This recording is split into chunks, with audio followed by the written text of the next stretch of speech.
Welcome to Women of the World, a show which gives a voice to women from around the world who have chosen to make the United States their home. Our program believes in the principles written on and enshrined by the Statue of Liberty. Here's today's moderator, Elder Semarit Strawn. I'm Elder Semarit Seyanka Strawn, and it is my pleasure to welcome you to Women of the World. I'll be your host today. It is an honor for me to welcome Sabina Mugassa Bingman as our guest. Sabina, welcome. Thank you. And my co-host, Barbara Lavaleur. And welcome to you, Barbara. Thank you. Sabina, Yes. you were born in the sunny place of Tanzania.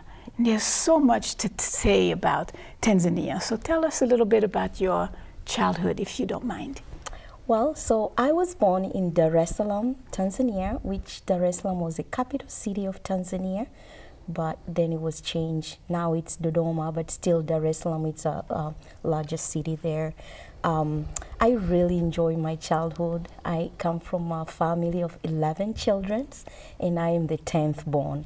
So you can imagine I have brothers and sisters, and before I know, I have nieces and nephews that they're pretty close age with me. And my childhood was beautiful. I have a home. We live in the city. My dad was working full-time at a medical center there in Dar es Salaam. And my mom was a homemaker. So she's always home with us and just do wonderful things like teaching us cooking, go to do gardening, and so it was a good memories for me, all I can remember. And what prompted the big journey from that beautiful city to the States? And did you come directly to Minnesota? Well, so they moved to United States of America. It was kind of a dream of mine in the background. I want to go out the country some days and either be America or UK. And so I happened to have friends here, and I was looking for college. So the friends were in Minnesota, so I end up coming here and go to Metro State University. Wow. Yes, and so Minnesota was the first entry for me to come to United States. And it was challenging, I will say, because I came in December of 1999. Oh dear. Yes. And I remember that day when I came, the whole place there was no greenery. And I cannot even imagine. I thought I'll see trees with leaves. And it was just like, I was like, wow, this is different. And that day, the next day, I wake up in the morning and it was all white on the ground, on a tree. So it was quite a surprise to see.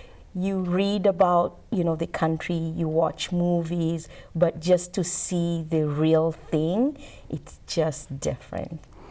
I was going to say that you had a dream from early on to leave your country of birth, to come someplace else. And so then you were on that voyage, and you were at the time, I would imagine, how old were you then? So I grew up most of my adult life too, like in Tanzania, because I came here when I was 25. So at 25, Yes, you're at coming 25. and Yes. living the dream. Yes. And how was it similar? How was it your experience here? How did it match your dream, and how was it a disappointment? Well, I will say it was kind of everything I've dreamed. It's just a different country. I know, like Tanzania, it's developing. So here we looked at these countries, they're already developed, like in the Western world or in Europe. So everything is different and beautiful. But the time I came here, the first year I was here, there was a time I really wanted to go back.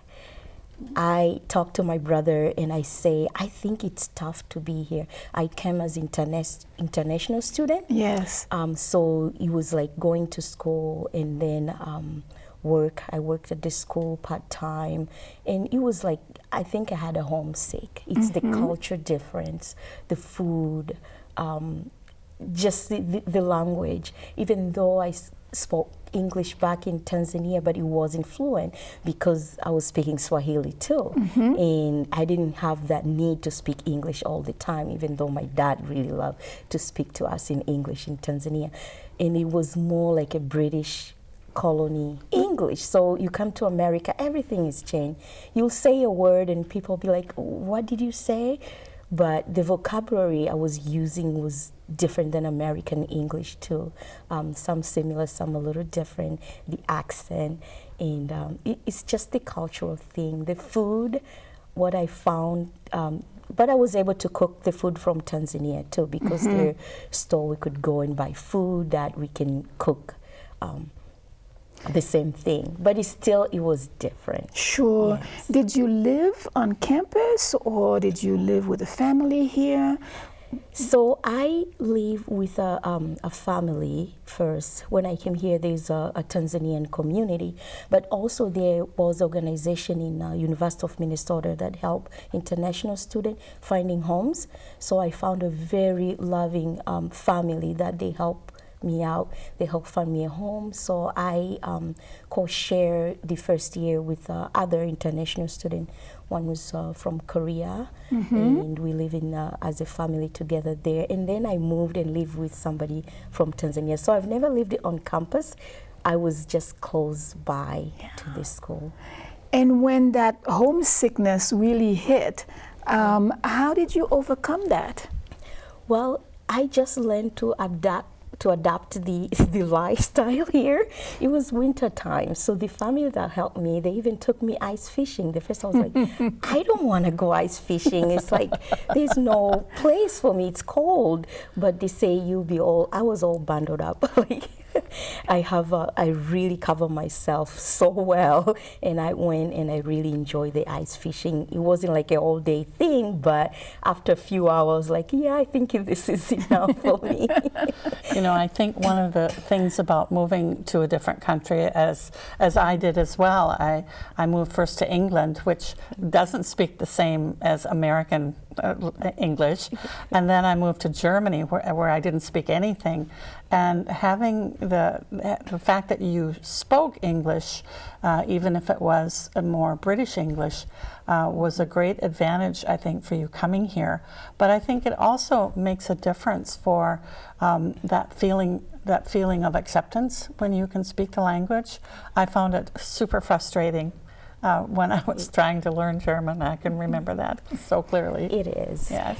But it's also a worldview. It's not only language, but it's really the way the language shapes the way you look at the world. Yes. And so what happened between the Tanzanian young woman and then this woman who is here and attending university in North America or the United States?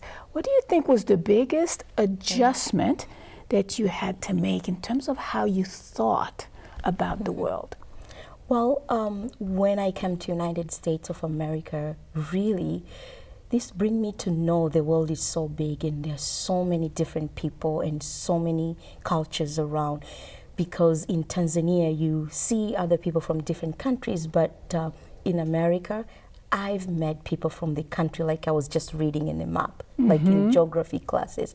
And it's like, wow, you're from Haiti, or you're from this country. So America, there's so many people around the world. So it was so good to meet different, from African countries itself. I've been to Tanzania, but I've never been to any other country in Africa.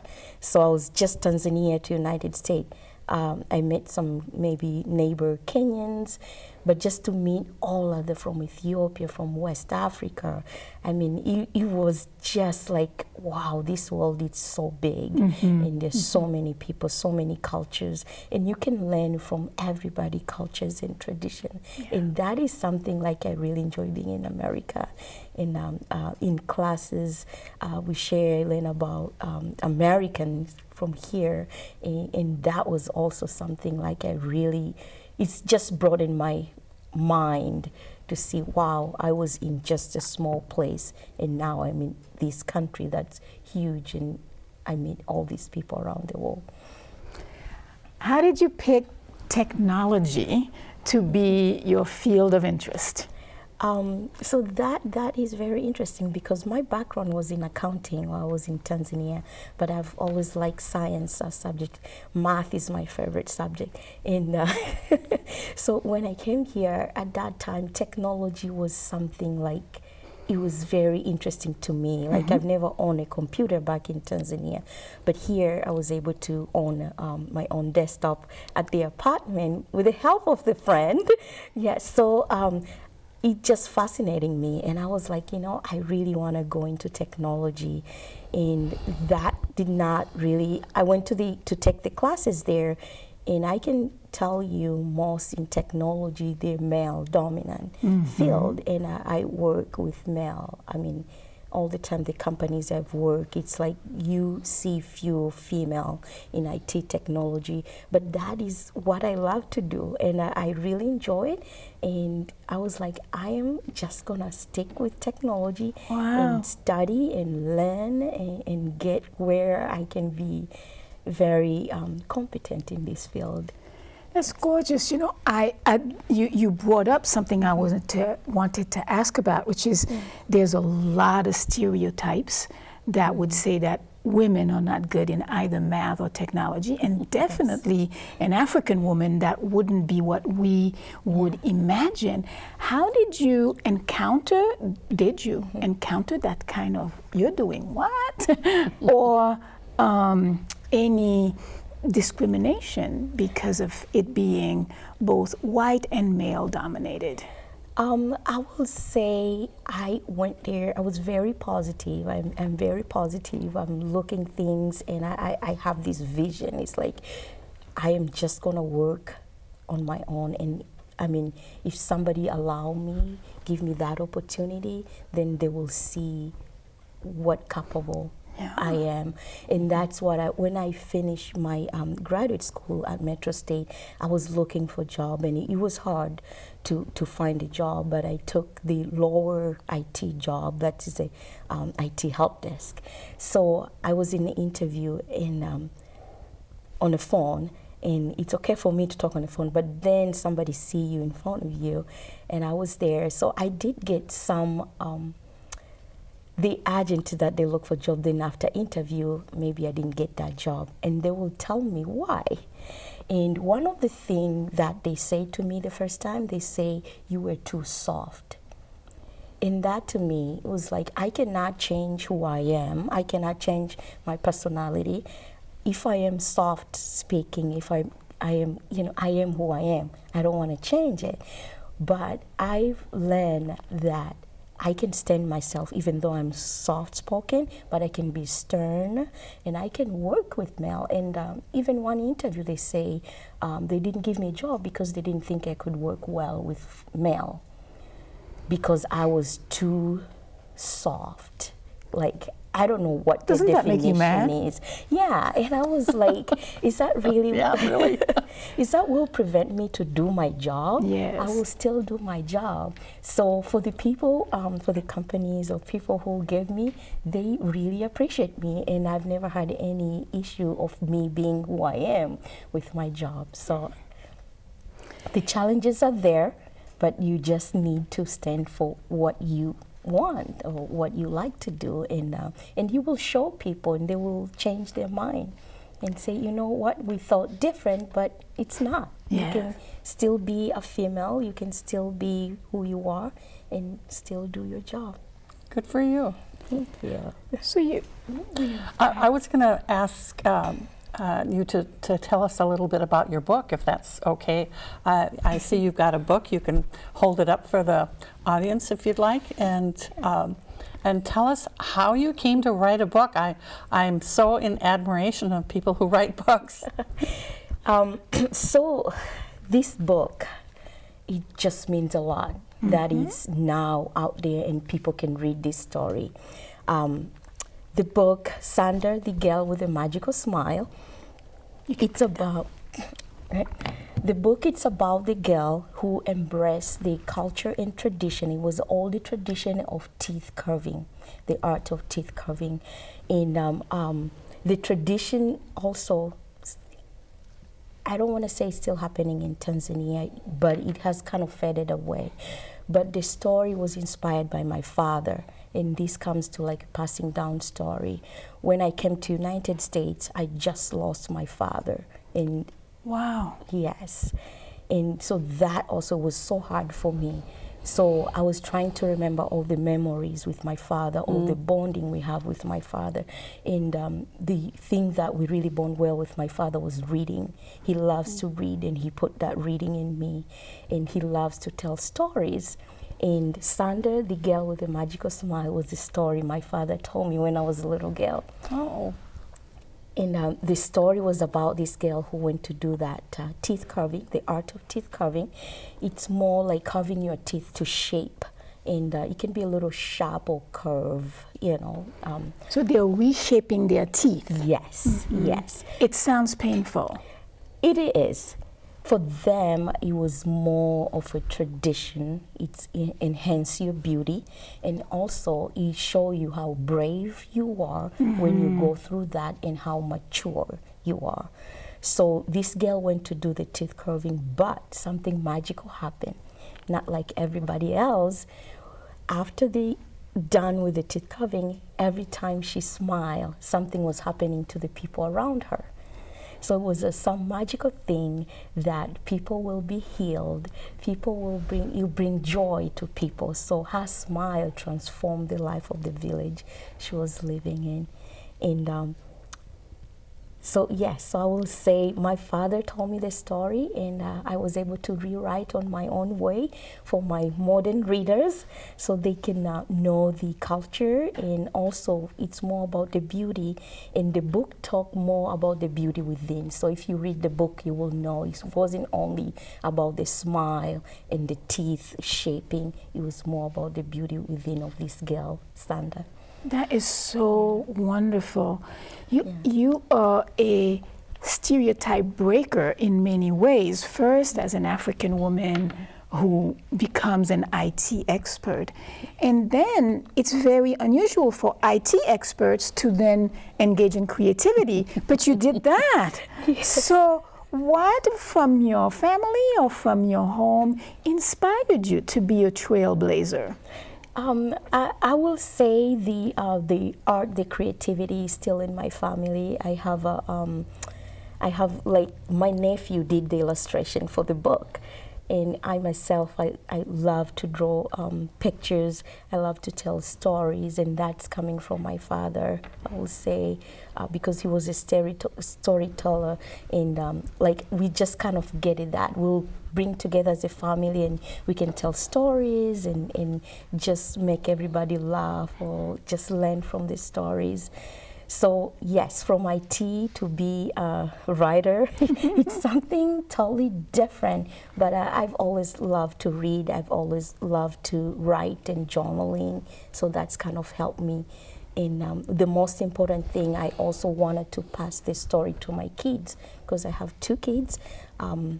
They're 7 and 9 now, and I really wanted them to get to know my father, that they will never get to know him, and through the story that my father was telling me, so I can pass down to them. So my children also really inspire me to write and say, you know, you have to put in a book so they can pass down from generation to generation. It's a very powerful message for girls and for women who often are faced with having to comply with standards of beauty outside of themselves.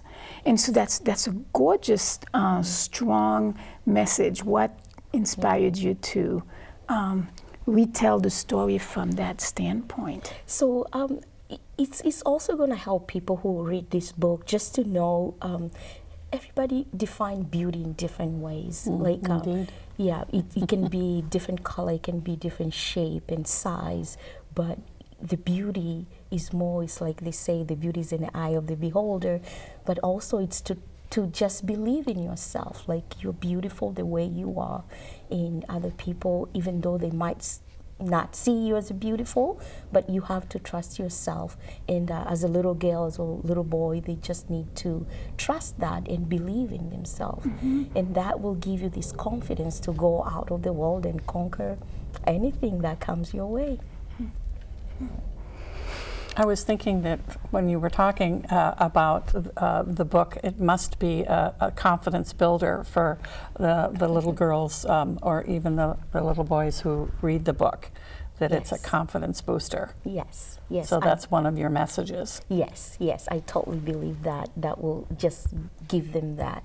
And the way I put the book, also, I really get to research more about the tradition, the culture of teeth carving, why they were doing that, and what was it important to them, and just to understand that part, because it kind of faded away in the 1960s, but there's still tribes, they're still going through that. And the most about the research I did, it was the first president of Tanzania, which is Mwalimu Julius Kambarage Nyerere. He was teeth carved. So he was a public figure, and if you look at his images in Google, you will see how beautiful his smile is. Yeah, so for me, it was like, wow, this is real. Yes. Yeah.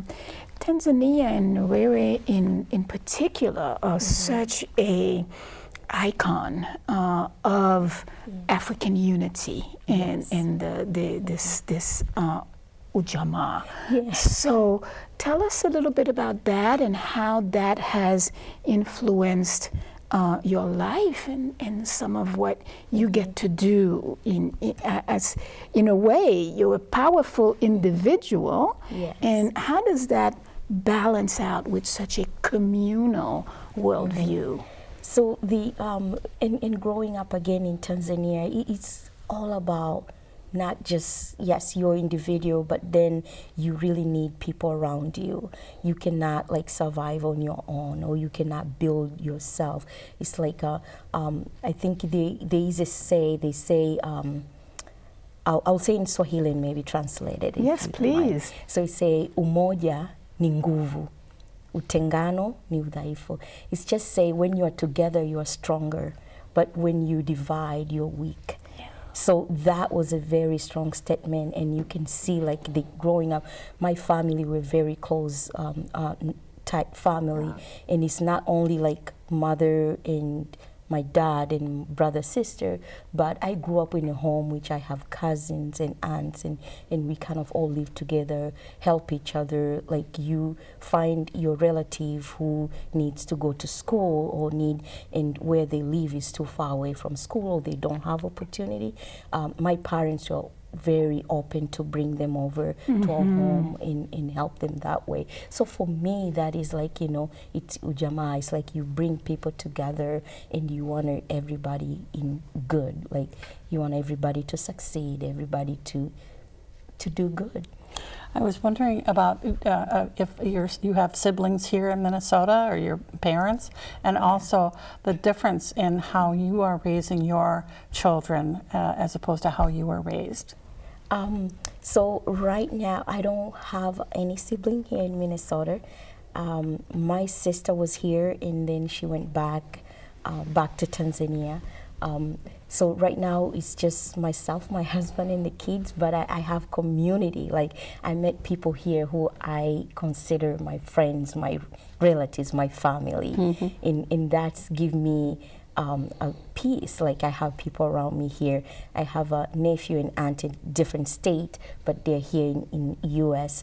And so growing up for me, I was raised in a home, like again, we have other people, like you're not like your immediate brother and sister, but we were all treated kind of the same. We go to school, and he didn't even like put me in, he's like, why are they here? Like we live together, they need to be here with us. So it was more like you accept people around you, and that's how I really try to raise my kids. Like you have people, and they will have different opportunity in life. You have the opportunity, you just need to share, be compassionate with other people. And my kids, I'm so proud of them. They kind of learning little here and there, but I can see them growing up and really care for other people too. What's going to be the next book? Well, and that's so I've been writing a lot, and it's interesting. I'm very drawn to children's book. I am a kid in my heart, like myself. I really enjoy my childhood, and all these memories. I just want to pass them to somebody else. So the next book I want to write again, it will be the bond I have with my father again.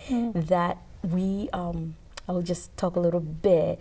We moved from the city to suburb from Dar es Salaam, and then we moved. And when we moved there, we started to find any animals that we can raise. And so that will be very interesting stories about how we partner with my dad and my sister and brother, just to live the life in a farm. I'll call it the farmland. So yeah. So moving from city to farm, and a brand new relationship to nature. Yes. Our time is coming close. Is there anything that you see on the horizon of technology and IT in general? What's needed there? Well, I mean, for now, I think IT is kind of a surprising thing, and sometimes you don't think you need, but then this technology come in, is like, wow, we really need this. It's like, example, the phone. Before it was like, well, I don't think I need a cell phone. When the cell phone came, I didn't have cell phone for a while because I thought I didn't need it. Now I have it. It's like, wow, this is the best technology because I can do a lot of things. So, Sabina, what a pleasure it's been talking with you. A pioneer in IT, a pioneer in creative writing, and developing messages that are so important for both young girls and young boys, and reconnection to African stories. Very inspiring. I'm so glad to have met you. Thank you so much for having me here. It has been a pleasure. Yes, very much a pleasure, both sides. And Barbara, such a pleasure to have you as co-host. Wasn't that amazing? Thank you. Yes, it was. And we look forward to seeing your new book as well in the future. Thank you. And so thank you very much for our audience for joining us. It's always a pleasure to welcome you on Women of the World.